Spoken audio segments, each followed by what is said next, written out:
Welcome to the Glenn Mercer Show, where we talk all things vegan. If you're not already vegan, no worries, we'll get you there. If you are, tune in for health advice, information on climate change, and all the damage done by our most destructive industry, animal agriculture. We'll also talk cooking, theater, film, and culture. My 2 reasons for starting this podcast: to entertain, to inform, and to make people vegan. Oh, that's 3. Shit. All right, welcome to the Glenn Mercer Show. You could find us across all your favorite podcast platforms. You could find us at realmeneatplants.com. And please remember to subscribe. My guest today during Tropical Week on the Glenn Mercer Show come to us from the U.S. Virgin Islands. Corina Marks is a marine scientist, and her partner Ryan Flegal is my old friend, and together they have started a retreat it's in St. Croix, right? St. Croix, Virgin Islands, called the Feather Leaf Inn. They have another property called the Sugar Maple Bed and Breakfast. Corina and Ryan, welcome to the show. Thanks, Glenn. Thanks so much. Nice to see you. Nice to see you. You know, for our viewers, I have known Ryan so long. I knew you when you were, I'd say, a 20-year-old college student in Santa Monica. I think that's true. Yeah. And you're what, about 6'1"? Somewhere in that neighborhood, yeah. Yeah. Well, when I knew you, you were barely up to my chest. And how quickly they grow. So let's hear the story. Where did you guys meet, and how did that turn into a life in the U.S. Virgin Islands? Thanks, Glenn. Well, we met in Monterey, California, where Corina was doing marine science. She was studying the effectiveness of marine protected zones. So taking a look at what happens when we don't fish in certain areas, and what happens to the number of fish that grow there, and how big they get, and what their reproductive capacity is. So she was doing that kind of work out of Moss Landing Marine Labs. And I was up in Monterey as well, and doing some real estate with an old historic silver screen vaudeville theater from 1926. And when we met, I was already planning on traveling the world. I was going to wrap up that sale of that theater and then travel the world for a year or so. And I pretty quickly said, Corina, you want to go with me? And were those the first words you spoke to her, or had you met before? We met. Monterey is a pretty small community, and so we met through mutual friends there, and then lived there for a couple years together because I was like, nah, I got a good thing going on. I'm not sure about this whole travel the world thing. I love traveling. I absolutely love traveling. And then, so yeah, we spent some time together, a couple of years in Monterey, and then I decided, like, okay, let's give this a shot. And by that point, we wanted to speed things up because we know how much time projects take. That is renovations, setting up a business, and just testing things out, right? And we were looking all over the world for a place to have a retreat center and do habitat preservation and research. So Glenn, go ahead, Ryan. For this part, I need to back up a little bit. When you and I met, it wasn't that many years after I had rode my bicycle from Los Angeles to Rio de Janeiro, Brazil. Right. And I'm hoping that when you were talking about traveling the world, you weren't going to ask Corina to sit on the back of the bicycle. Oh, no, that I would have done. Front of the bicycle. No, That's good.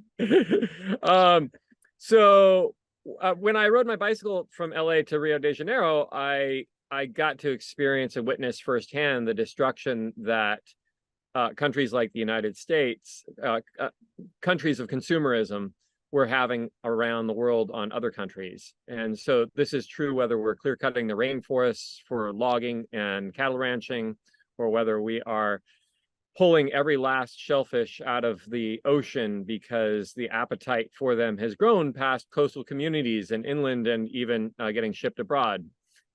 This is true whether we're looking at what's happening in Colombia, where I watched an entire mountain reduced to mud and silt as it literally got loaded scoop by scoop by these big excavators into kind of a washing machine that would filter out the gold from the soil, and the rest of the soil just went back into the river and was carried away. So an erosion, a purposeful erosion on a scale like you've never seen before, so that we could have jewelry that we have in the United States. All of that led me to believe that it's kind of crazy that this world we have, this small world that we have, isn't better protected. And so I was interested from that day in doing habitat restoration work. And so, yes, I asked Corina if she wanted to go traveling with me, but then I also asked her if she was interested in doing a habitat restoration project. And when she said yes to that, she also said, but let's sort of keep it in a certain area of the world, and let's keep it next to the coastline, because she wanted to continue to do marine science. Right. So with that said, after looking extensively for years and years on the computer and where we were going to go and so forth, we settled on St. Croix. And I'll fast forward through that a little bit to say that we found this place, which is 19 acres on the coast of the Caribbean here, on the west end of the shores of St. Croix in the U.S. Virgin Islands. And it's a historic estate that was built 264 years ago, called Estate Butler Bay. And this is an estate that was probably a few hundred acres at that time and completely covered in sugarcane. And all the buildings here are built out of stone. They're like, the walls are nearly 2 feet thick. And this estate was operated and built and run by enslaved people in the 1700s and 1800s in the Virgin Islands. The Danish government was in control of the land, and the Danes were imprisoning and kidnapping tens of thousands, close to 100,000 people from Africa, and bringing them over to work in these sugarcane fields. And that was greatly enriching the Danish government and the people of Denmark. And so when that happened for quite some time, slavery ended in 1878 here. 1848 was the first emancipation, and then there was actually a violent mob kind of program called the Fire Burn, where women led a revolt and freed the people of the Virgin Islands that were enslaved. I say women; these are women people who were also enslaved. They got pitchforks, they got torches, and they just started this mass arson. They basically burned most of the island, all the cane fields, wow, many of the historic plantations. What year was this? That was in 1878. And in 1848, there was an earlier attempt at freedom, which actually was successful on paper, and that movement in 1848 for emancipation was led by a few different people. One of the less known people was named Moses Roberts. Moses Roberts was actually the chauffeur for this estate that we're at right now. He drove the horse-drawn carriages, which, if I could show you just to my left, this is the building where the horse-drawn carriages were kept. And he also had access to the blacksmith shop on the property. And the blacksmith shop has a giant baobab tree growing in front of it. These are the trees of Africa that get in earth much larger than what we think of, or comparable to what we think of in terms of California redwoods. But they're the world's largest succulent. How old is that tree? That tree is upwards of 200 years old. Yeah, no more than 300. Somewhere between 200 and 300 years old. Yeah, and it's got a huge trunk, and it's just beautiful. So we had a dedication on the 175th Emancipation commemoration of that tree to Moses Roberts for his organizing efforts. He helped bring other enslaved people together, risking their lives to meet secretly to plan the events that unfolded on July 2nd and July 3rd, 1848, where on July 2nd, about 800 people gathered at Fort Frederickstead, which is 3 miles from here, and said, we're not going to work anymore. And they were largely ignored. But by the next day, that had grown to 8,000 people. And Glenn, I don't know how many protests you've been to, but 8,000 people is a whole lot of people. And these are people who had to walk there. Mm-hmm. And the entire population of the island at that time was probably somewhere close to 25,000. So you're talking about 1 in every 3 people who lived on the island is at this protest, so to speak, this absolute revolution. And very clearly risking their lives. Very clearly risking their lives, as many people have been killed or tortured for this before. And it strikes me that these dates you're mentioning, 1848, and the other date I think was in the 1870s, that surrounds the time of the U.S. Civil War. Yeah. Which one of our presidential candidates has just learned had something to do with slavery.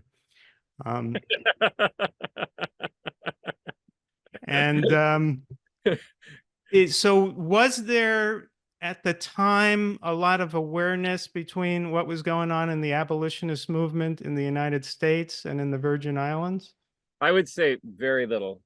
Go ahead, Corina. Sure, but there are also, I think there, post-Civil War, there were people who moved from the Caribbean, from St. Croix, stateside, and were part of the civil rights movement later. Yeah. And I think that was the real connection.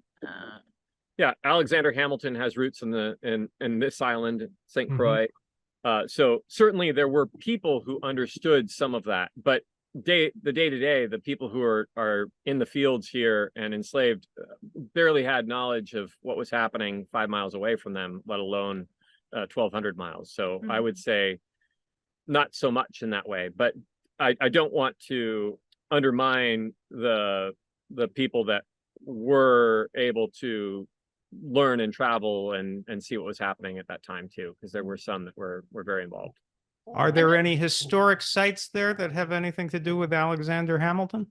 There are actually our sister hotel, the Sugar Apple Bed and Breakfast in Christiansted. That hotel, we understand that maybe on that property or right next to that property, there was a church that's no longer there. And that was where Hamilton maybe did some studying and so forth. There's another building a few blocks from there in the historic core of Christiansted, where Alexander Hamilton worked.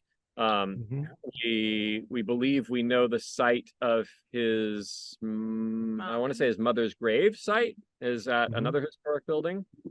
And here we are on the west end of the island. We're about 28 miles, or no, we're not that far. We're about maybe 15 miles or something from the other hotel here. This at the Feather Leaf Inn. This is on the National Registry of Historic Places.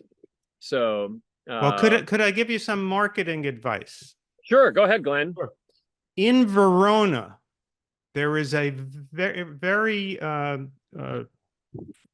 frequented tourist site where it's a balcony where Romeo and Juliet once were. So tourists come to see the balcony of Romeo and Juliet in Verona, Italy. So I think if you were to take one room in either the Feather Leaf Inn or the Sugar Maple, Sugar Apple.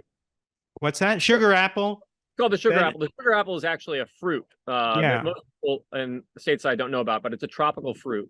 Right. So take one room in each property and have it be where Alexander Hamilton studied democracy. And tourists would flock there, and nobody has to know. We'll keep it between us and all of you viewers. Thanks, Glenn. Just a suggestion. I appreciate it. Yeah. Here, there's actually a tour. You can sign up for a Hamilton tour. A good friend of ours is an actor and historian, and so he will take you on a Hamilton tour throughout Christiansted, and he'll come and walk by the Sugar Apple Bed and Breakfast and stand there and talk about how he spent his life there as well. So we're almost there. Now, when you traveled from California to the Virgin Islands, what was Yeah. your method of travel? We came by sailboat, Glenn. You came by sailboat. Yeah, so remember, we've got a confluence of different things, and here one is I said, hey Corina, you want to travel with me? And two is I said, how about we do this restoration project, this habitat restoration project? And so our thought at the time was we'd buy this old sailboat and we just fix it up for I don't know, a month or two maybe. Well, the fixing it up took close to 3 years, and we bought the sailboat in Florida. So we moved from California to Florida to finish fixing up the sailboat, to then launch it and go traveling island by island through the Caribbean, seeing how we like things, seeing what worked out, what would be a good spot, and where there might be a need and a use for what we wanted to do, and an opportunity to really make a difference. So because it was taking so long to get the sailboat fixed up, we also were actively looking on the internet at what was available and so forth. And St. Croix popped up as a potential possibility, and we thought we should just get on a plane and go see it. So we came to St. Croix. That happened to be right between the twin hurricanes of Irma and Maria that happened in 2017. Mm-hmm. And so we were looking at properties, and Corina said, I think we should book some tickets now. I'm looking at the weather and it doesn't look good, and leave early. And I said, oh, let's do it that night. And tickets were all sold out that night. And it took us a while, but finally we were able to evacuate ahead of Hurricane Maria via Coast Guard cutter and then a relief flight from Puerto Rico to Atlanta. So the Coast Guard took us with another 100 people that were evacuating to Puerto Rico. And then we got on an airplane there, and then we came back. And hold on, where was your sailboat at that time? Sailboat was still in Florida. Question. Yeah, sailboat was safe in Florida. And we came back a couple weeks later after the airport had reopened, and we kept looking at what we thought this island was like. And we weren't sure if we were going to move here, but as we looked around, we both agreed we were totally engrossed and interested in what was happening here. And when we saw this property, the historic Butler Bay estate that is now the Featherleaf Inn, we thought, yes, this is kind of this meets it ticks all the boxes. It has coastal component to it. It's got all these absolutely amazing, really well crafted buildings that have been here for 260 years, and we're proud to steward and share the history of. It's got some elevation, so it's not going to get washed away the next storm surge, but it's right here on the coast. And I think most importantly, there's coral reefs right in front of us. There's also 5 purposely sunk shipwrecks as artificial reef. And really?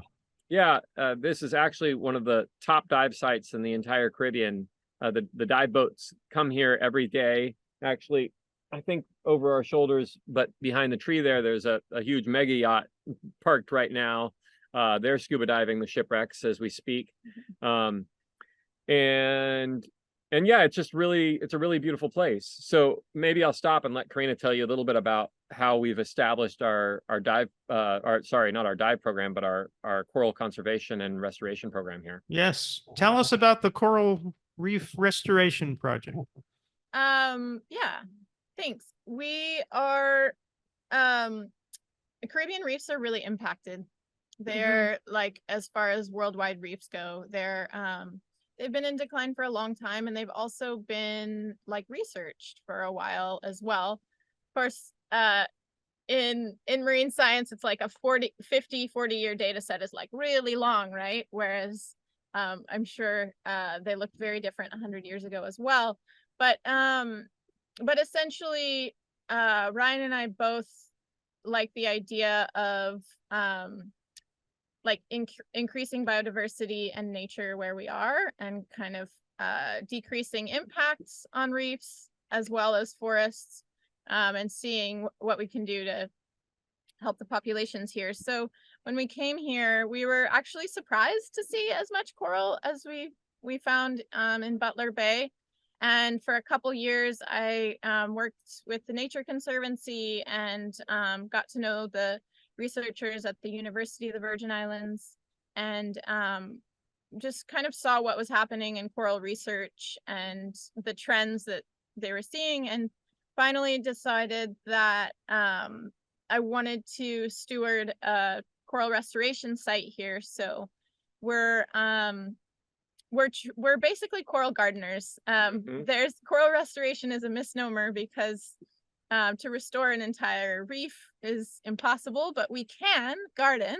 And so we are in the same way that you would kind of clone a plant that you really like take a cutting of a plant that you like or is doing well. You can also do that with certain species of coral. So yeah, we're going out and taking corals of opportunity that are detached due to wave action, and then affixing them to the reef where they might otherwise roll around and lose their tissue. Coral are animals that secrete calcium skeletons, so they're the foundation of the coral reef ecosystem. And if you can help affix some of those, then you can help stabilize the reef and grow more corals. So that's one thing we're doing. And having those shipwrecks there actually helps the coral, is that right?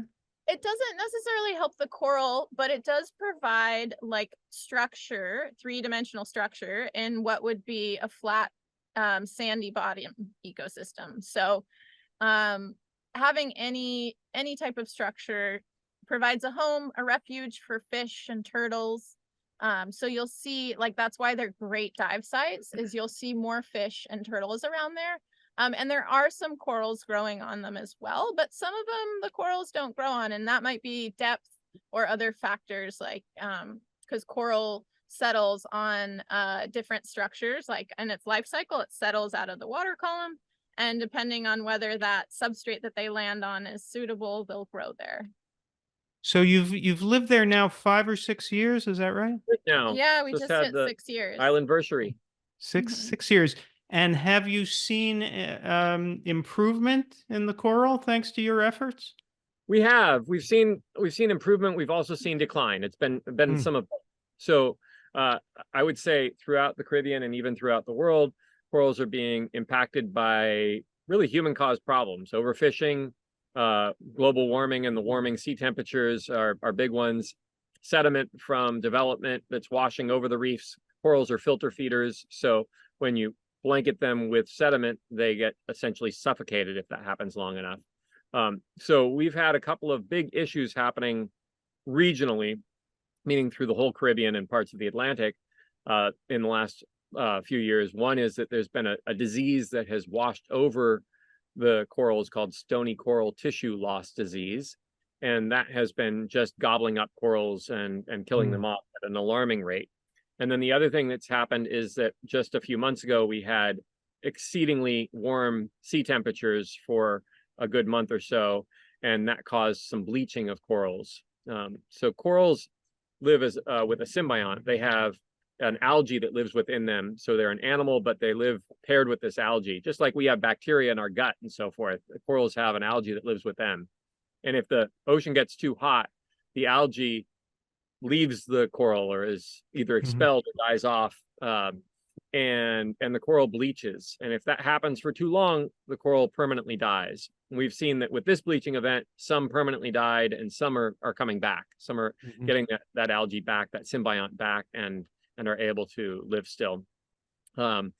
So that's the bad part. So with the disease that is sweeping the Caribbean, originating in Florida, the Florida Keys were hit really hard. One very small scale solution is actually topically applying antibiotics, because the disease kind of like marches along. Picture a brain coral, like a round brain coral, and it kind of like marches along the tissue on top of it. And so there are specific corals just out right in front of the property, brain corals, a couple really big ones that we've been able to save from that disease.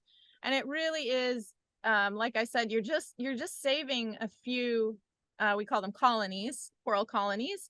But those colonies are the key to the continuation of the reefs, because they will reproduce by releasing millions of eggs and sperm each year. And then if there are enough coral colonies, we get mixing and fertilization and more reefs. And so we're monitoring, we're treating, and we're also conducting like our own in vitro fertilization of corals here to make sure that those the last coral colonies mix in spawning season. So Glenn, what the corals are in crisis here. They're really trouble. You and haven't this noticed. is true on the Great Barrier Reef. This is true in many places, most places around the world. Right. That's the bad news, and recognizing that there's been a lot of federal funding and a lot of effort by different scientific groups to try and figure out solutions to limit the damage and make positive steps forward towards restoring reefs. So we received a grant for a few $100,000 a year or so ago to do coral restoration here in front of the Featherleaf Inn. And we're doing a few different things. One, we're doing monitoring of corals. So we're monitoring elkhorn coral, the big branching orangish brown coral. So we're doing some monitoring work there. We're also doing, as Corina mentioned, topical treatments to diseased corals. And we're doing, as she also mentioned as well, we're doing sexual propagation of corals. So we do an assisted sexual propagation by actually building what we call coral condoms.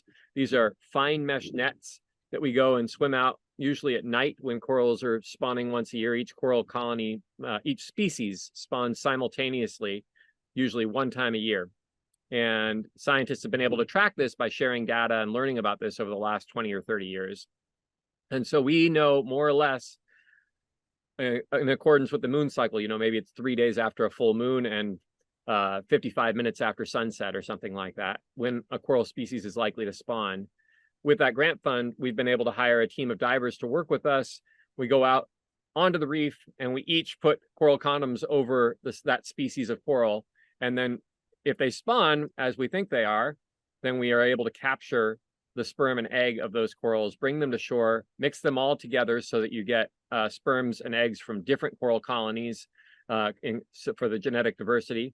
And we think we fertilized over 1 million coral embryos last year. And we released most of those right back into the ocean. So that alone increased the potential, the percentage. More corals to settle on the reef. And then we also have tried doing some other things that get a little bit more technical, but essentially there are lots of different coral nurseries and ways of trying to grow corals at different labs around the world. We set up a pop-up lab. So we had a limited ability to do this on land at the Featherleaf Inn, but we also were able to take those coral embryos and put them in enclosures that are fine mesh net on the reef at depth. And so we scuba dove down and set those up with little mini muffins made out of concrete for them to settle on, and we can then attach those mini muffins to the reef itself. It's a complicated process. And if you think about all this, Corina has been saying, you can't do the whole reef, you can do pieces of it. And we do pieces of it to see if we can keep the species alive and see if we can create enough of a reproductive sampling out there to regrow reefs. Of course, the most important thing is we've got to limit these human pressures that are damaging reefs in the first place. So, and I think we can get into other topics, that's fine too. But I do, before we move from coral, I think all of us are kind of constantly shifting baselines or our expectation of what nature is, what is natural, right? Because honestly, like, ecosystems are constantly changing with extreme weather events and climate change, and even your local park in a city has a variety of species that are subject to disease and also management by humans. Oh, we're going to put this in here, that in there, and then different birds come, squirrels, butterflies, all this is constantly changing, whether you notice it or not. And what I've come to really appreciate is basically the nature that is left and what's here. And so even though I'm a realist and I like to just like tell people what's going on with the ocean, I also want to remind people that the diversity along our coastlines and especially on coral reefs is super high. So even in a system that is heavily impacted and degraded, you still go out on the coastline and you can see within 30 feet, you'll see maybe 15 different species of fish or little sea slugs and lobsters, and there's all sorts of, and corals. And so actually, like when you go on a nature walk along this coastline or a nature swim, you do see an incredible amount of life. It's just relative to what it used to be. It's a lot less. And so we've been sort of shifting, myself and like everybody who has been snorkeling and diving in the Caribbean. And it's like, oh yeah, it used to be this way. But then if you shift and you say, wow, like check out what's here, it still is really incredible. And we still see, we see nurse sharks, which are super neat. They can be pretty long. They're not dangerous at all. I know some people's heart jumps when they hear sharks, especially Californians, because we have whiteys there. But the nurse sharks, the reef sharks are amazing to see here. We have green sea turtles. They've actually been doing really well. St. Croix has a national wildlife refuge for nesting sea turtles.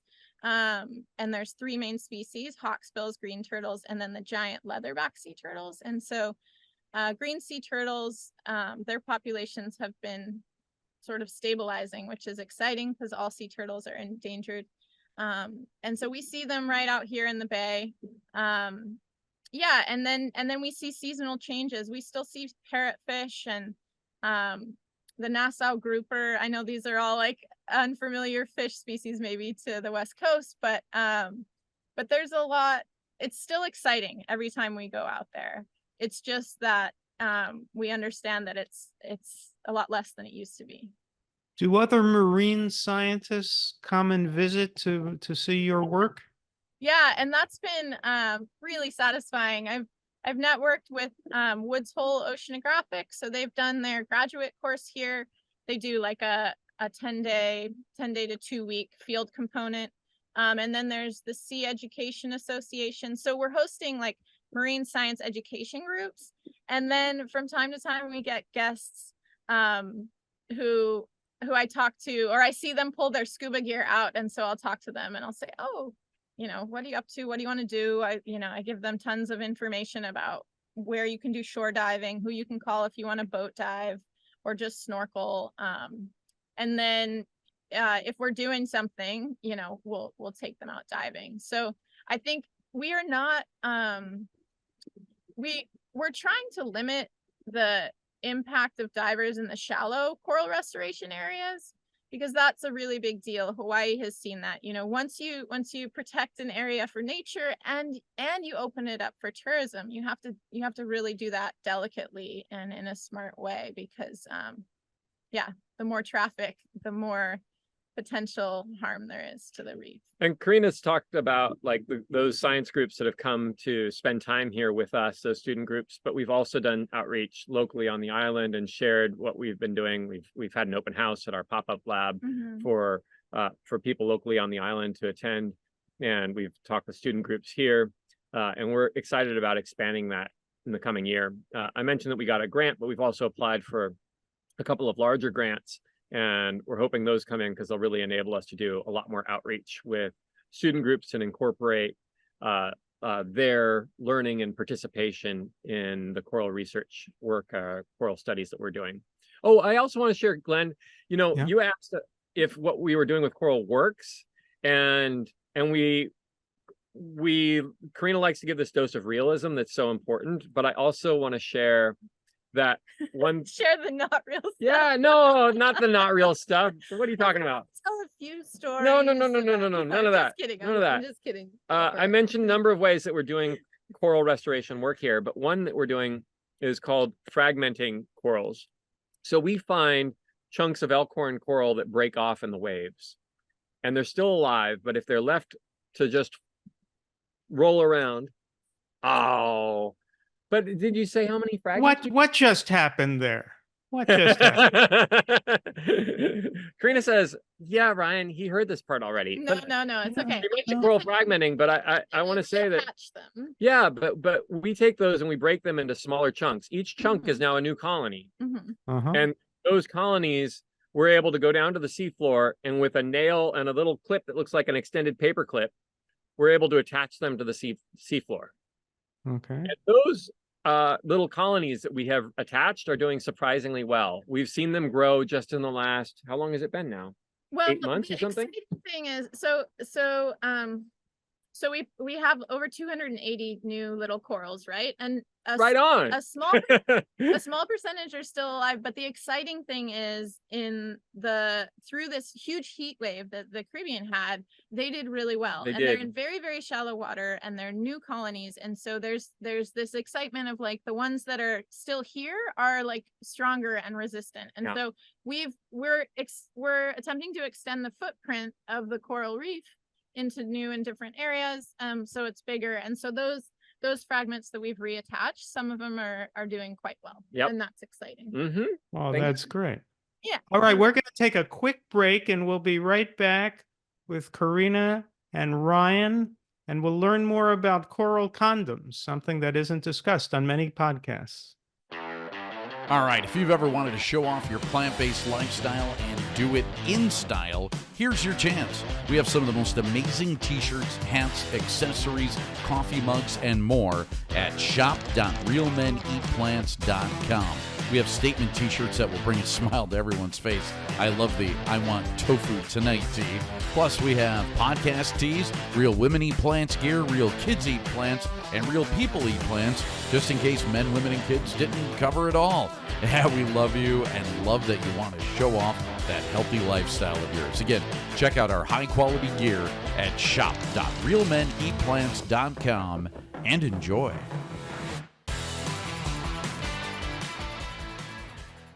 Okay, we're back with Corina and Ryan. Now tell us about the Feather Leaf Inn from the point of view of people who might be interested in visiting and spending a few weeks there or a few days there. It's a vegan establishment, is it not? It is. Yeah, we're completely plant-based here, and we're really excited about being able to share that with people. We now have a full-time chef who is making absolutely delicious food for people. If you come during the winter, we include a breakfast for free. We also host a number of different retreats, wellness retreats, yoga retreats. We've got cooking classes and things like that happening for people. And we host student groups and corporate groups and weddings. We do a good number of destination weddings here. So all of that is available at the Feather Leaf Inn. And we're just so happy. And that's featherleafinn.com, right? It is, yeah. Feather like a bird, leaf like a tree, INN.com. Okay. And that's that is a reference to one of the leaves on the property, which is a tamarind leaf. It looks a lot like a feather as well. And there are many tamarind trees on the property, and they're some of the biggest fruiting trees as well. So okay. Trees. How many rooms do you have there? How many people can you house? We're a small inn, so even though we have a lot of land and big common area spaces, we've only got 9 accommodations here at the Feather Leaf Inn. So that puts us in a really good size for groups of like 20, 25 people, depending on what room configurations are and so forth. But it means that we can host family reunions and things like that work especially well here, because the whole group can be together without being distracted by other like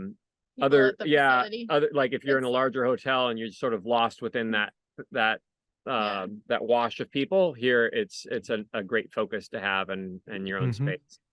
And it's neat because it's 9 accommodations across 3 buildings. So if you rent out all those 9 bedrooms, the place is yours. You know, the pool doesn't close, the common areas are yours, and then we also do group catering. So it's just great for like medium-sized groups. Additionally, you can just rent one of the houses and one of the buildings if you have a smaller group. So, ooh, good guess. Mm-hmm. They call this the Christmas winds. They last until like February, and it's like the perfect temperature. What do you think it is right now? Oh, it's lovely. It's It's so really nice. It's like 80, Yeah. 81 Uh-huh. right now, maybe with a breeze. But I was saying that if you're a family of 4, you can rent a standalone house with its own kitchen. If you're a group of 6, one of our houses has 3 bedrooms with 2 queen beds each, all with their own ocean view balcony. And on our website, you can go to the menu that says stay, and you can browse photos of each of the houses and kind of each room. get to know the property better. But for groups, like the best thing is we're owner operators, on-site managers. So people would contact us and we just talk through what their goals are, what they want to do while they're here, and how they can best utilize the property. Mm-hmm. Right now we have guests staying in individual rooms, couple or Nightly. a small family Mhm. staying, nightly guests that are here for their vacations. Next week, we're going to be hosting a yoga retreat here for the week. And then we've got another retreat the week after that. So our schedule shifts depending on who's coming and what's happening here. But there's some wonderful opportunities to participate, whether you'd like to come for a retreat or you want to just come and have your vacation here. Oh, and I also mentioned for larger groups, there's a couple of properties nearby, and we've had larger groups where they can still all fit on the property, but they stay within walking distance of Featherleaf Inn. And Within walking distance, there are other resorts?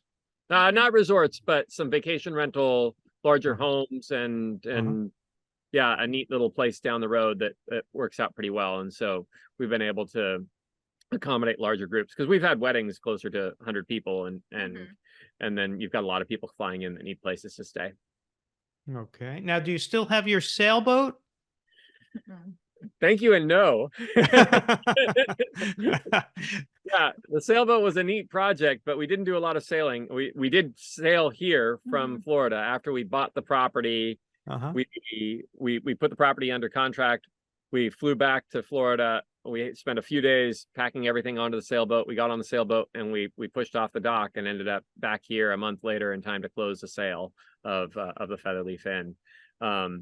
But we weren't sailing once we started taking on this enormous project of restoring these historic buildings and doing all the tree planting, which I'd love to share with you about, and running the inn. So we were able to sell the sailboat to somebody else who gets to make use of it. The sailboat wasn't really a day sailor. It was a home. It's an adventure cruiser. Uh-huh. Yeah, But little it was traveling. radar and for traveling the world. So we wanted to pass it off to somebody who would continue the adventure.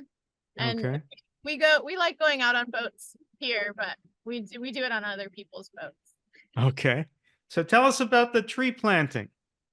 We planted well over 100 fruit and nut trees on the property. With all the 19 acres we have here and historically fertile agricultural land that again enslaved people were growing sugarcane on to make rum and really enrich the coffers of the Danish government and Danish people at that time.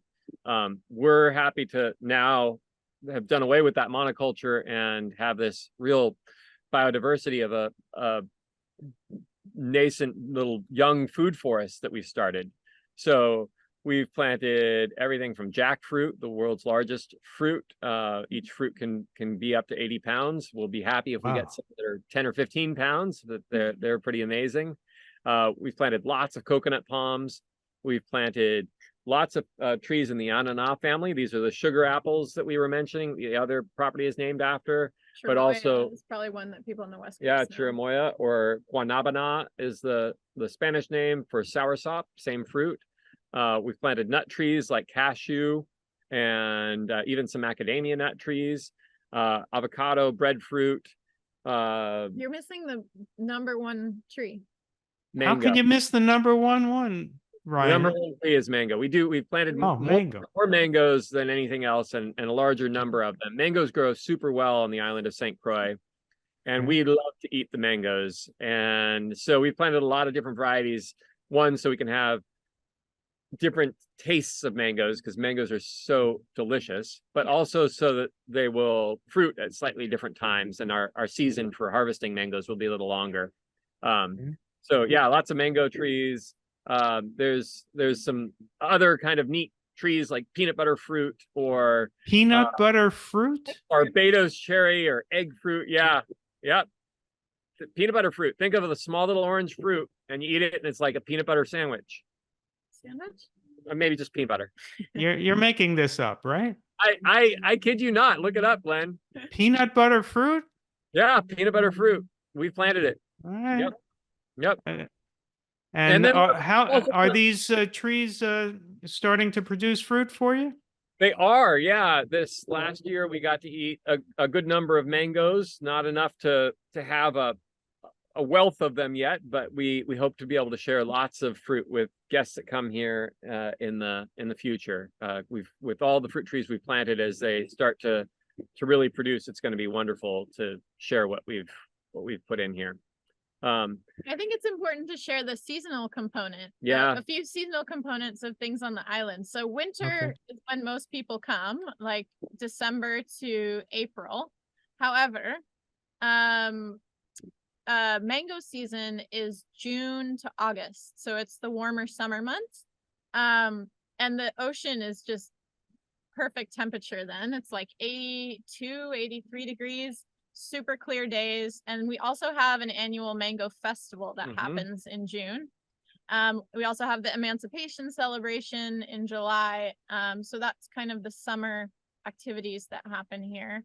But mangoes this time of year in our high season and tourist season usually come from like Mexico, or sometimes they'll come from the Dominican Republic and other places in the Caribbean. But if you love mangoes, come in June. Or August. Well, I'm sure all our listeners are wondering the same thing. What is the best season for peanut butter fruit? I can't tell you yet, because that tree hasn't started producing yet, but soon we will know. And yeah, we actually gave a peanut butter fruit tree to some friends of ours, and they planted it in their backyard in Florida, and it grew pretty quickly, and they were getting fruit from it. So we've only planted that tree maybe 2 years ago. So maybe in another year or so, we'll start getting fruit from it. Is it a good idea right next to the peanut butter fruit tree to plant a jelly fruit tree? We have the Barbados cherry tree within eyesight. They're neighbors. Okay, maybe good. 40 feet apart. Yep. Yeah. All right. And tell us about the town area Sure. in St. Croix. Yeah, so just give you an idea of St. Croix. St. Croix is part of the U.S. Virgin Islands. We have 3 main islands here and some smaller islands as well: St. John, St. Thomas, and St. Croix. Most people stateside, when they think of the U.S. Virgin Islands, they think of St. John, where there's a national park, or St. Thomas, where there is quite a bit of cruise ship traffic and a lot of tourism that happens. St. Croix has the same population as St. Thomas, which is much larger than St. John. But we've got about 3 times more land. So things are spread out here. There's an agricultural sector here. We have a certified organic farm on the island. We have other local farms that are wonderful. And there isn't kind of this tight population. I think you call it traffic. Yeah, there's not traffic. There's no parking regulations on the island. I shouldn't say no. There might be 1 or 2 buildings where there's some regulations, but you won't find any parking meters in St. Croix, that kind of thing. People really kind of spread out and have the space and the nature here around them, and that's wonderful. Yeah, and the island's it's 27 miles long east to west and about 5 miles long north south. And it's neat because it has a couple different microclimates. The east end has awesome hiking trails, and it also is dry and receives most of the wind. So that is it's almost like being in Baja when you're there. It's like very dry, and there's cactus, and then you can hike down to beautiful white sand beach and go for a swim, and watch the sunrise in the most eastern part of the United States. Well, that's where Joe Biden was staying 2 weeks ago for his vacation, was on that section of the island here.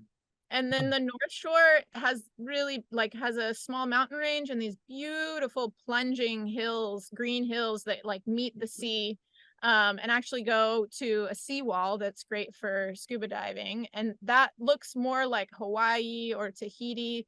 And then the West End, it's a little bit flatter, and that's where we are, has the best beaches because it's in the wind comes from the east and we're in the west, so we're in the lee of the wind, and just has like perfectly quaint, beautiful white sand beaches with shade trees, and then like a few beach bars and good diving and sailing, and yeah, but it's pretty diverse. Oh, and then I forgot, there's also a national park or national monument. Salt River on the North Shore has an intact mangrove ecosystem. Yep. And so it's also a super bio bay. Have you ever seen bioluminescence in water, Glenn? I have only seen photographs of it. It happens in California too. It happens like right in Santa Monica Bay some years, where the water, it's basically creatures in the ocean lighting up. So we have a super bio bay, meaning all year round there are multiple glowing species in this bay. And so a really fun thing to do is to go night kayaking there. There's a couple tour companies that take you out. So there's bioluminescence right in front of us in the ocean.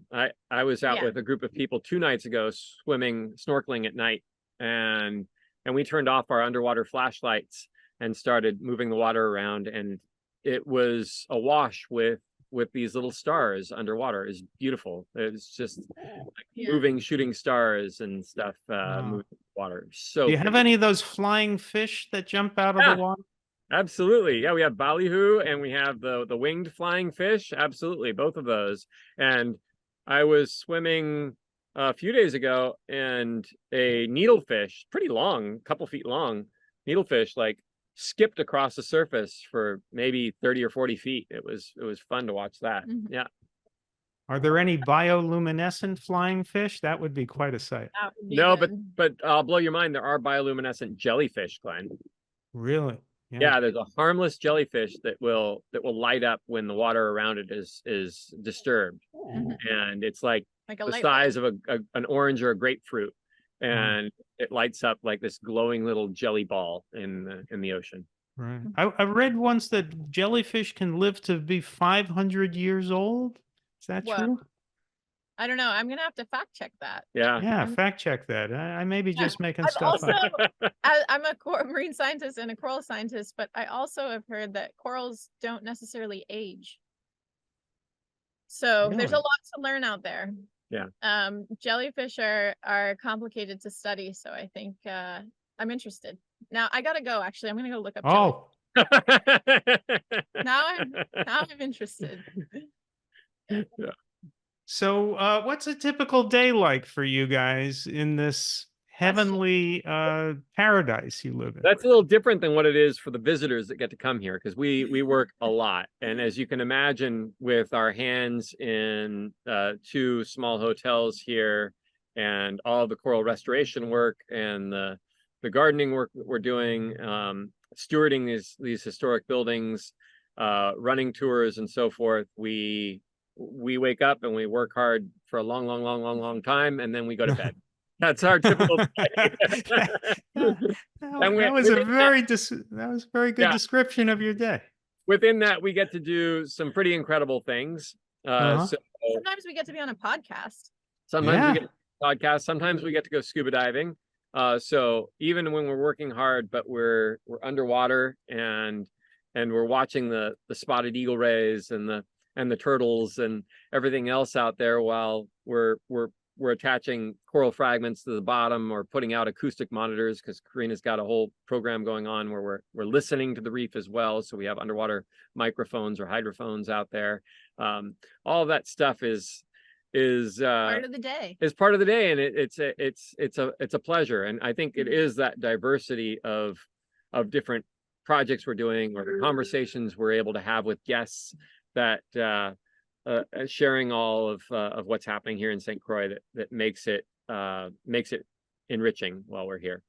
And go ahead. I was going to just add, it's a terrible problem to love all the things you do, because then it's just like, okay, done with this, I'm going to go do this. And so it's just, there's constantly, whether That sounds like a wonderful problem, not a terrible problem.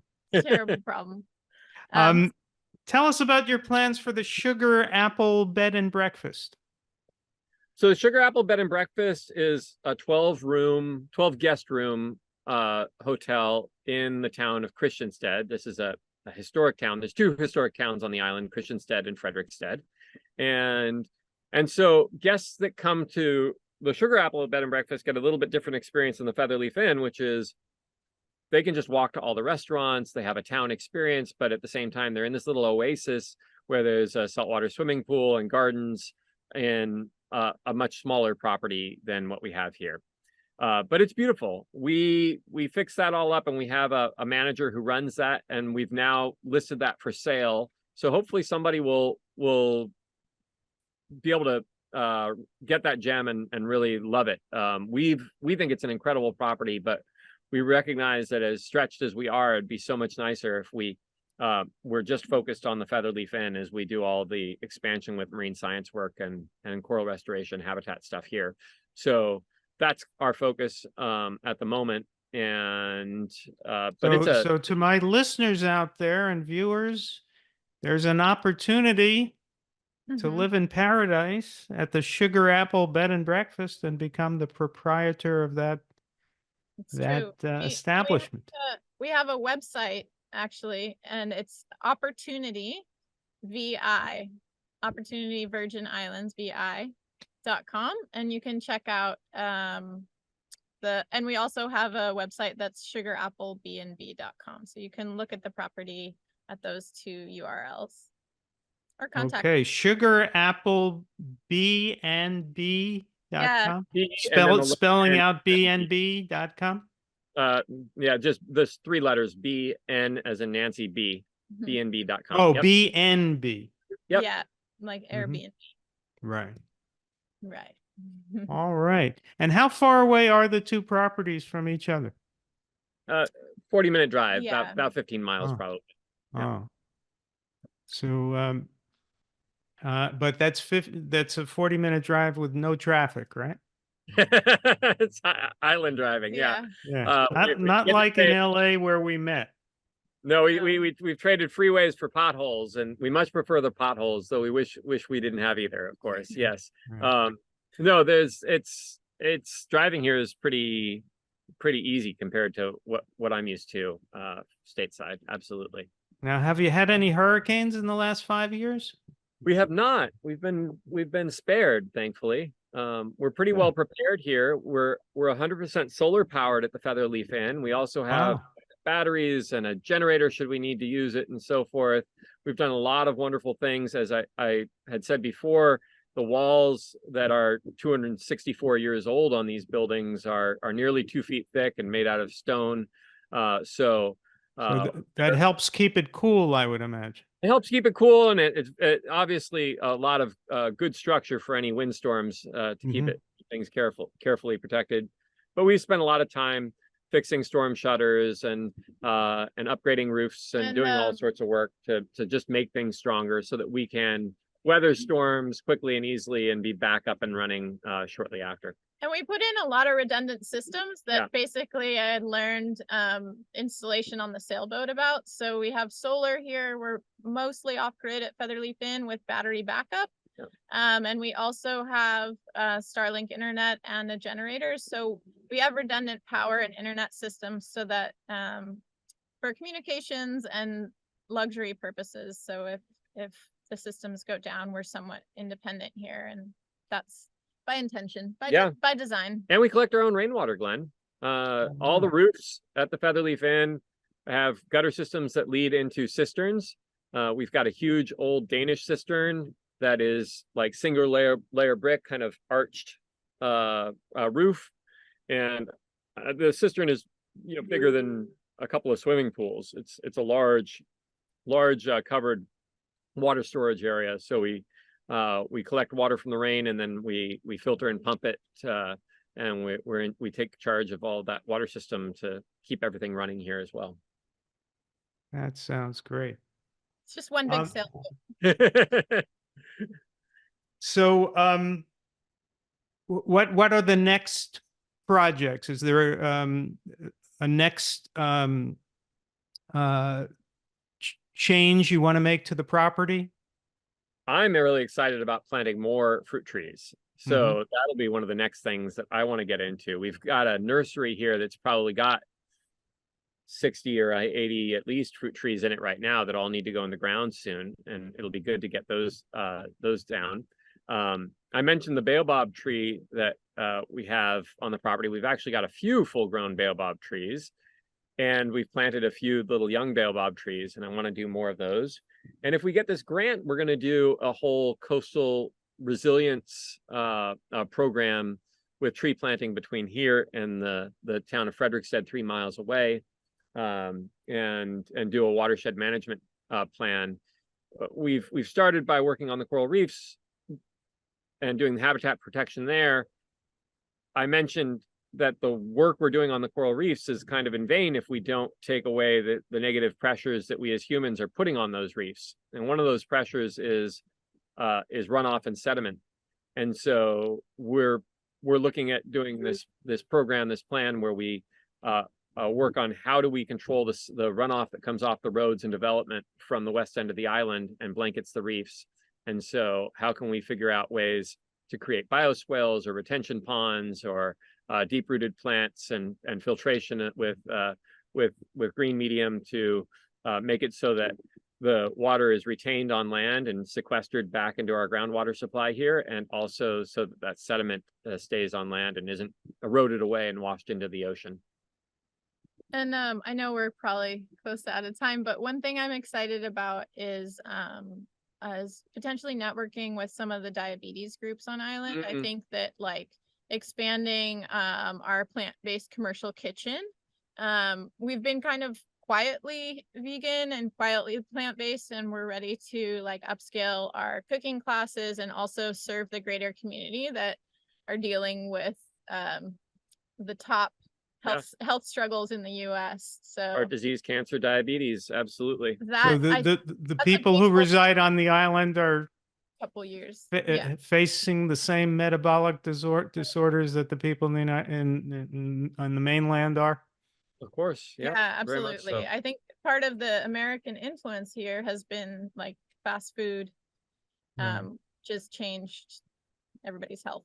Now the story, Ryan, is that you became a vegetarian at the age of 12, influenced by your 8-year-old sister at the time. Is that true? Glenn, my little sister, as sweet as she is, just decided she had a crisis of conscience and said no more animals in her body. And at 8 years old, she stopped eating meat. She didn't last very long. She was 8, so maybe a week or two, and then she just couldn't hold it together anymore. Everything around her was doing something different, and she was trying to do it all on her own.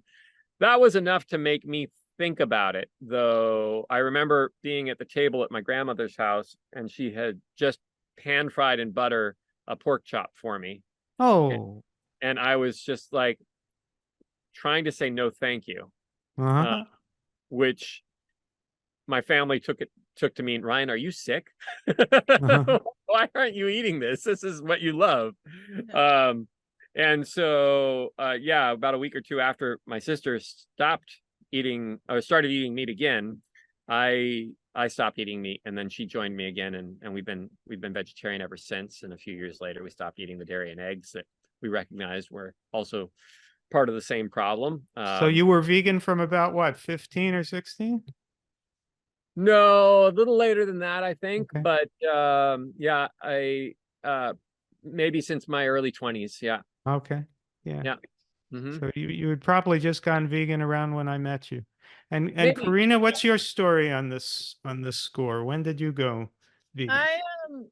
I'd been vegetarian pretty much my whole life, and I just never had a good education about food, like most people. If you don't know, how can you change? So once I started, like most doctors. like most doctors. Sure. Yeah, absolutely. So yeah, being an academic, I was like sort of embarrassed at like the age of 25 that I didn't understand the impact that our food system had on our body and our environment. And then started my own transition of just cutting out eggs and dairy, and took it slow and then never looked back. Yeah. So where do people fly in when they fly into Virgin Islands? Our airport is the St. Croix airport is STX is the airport code.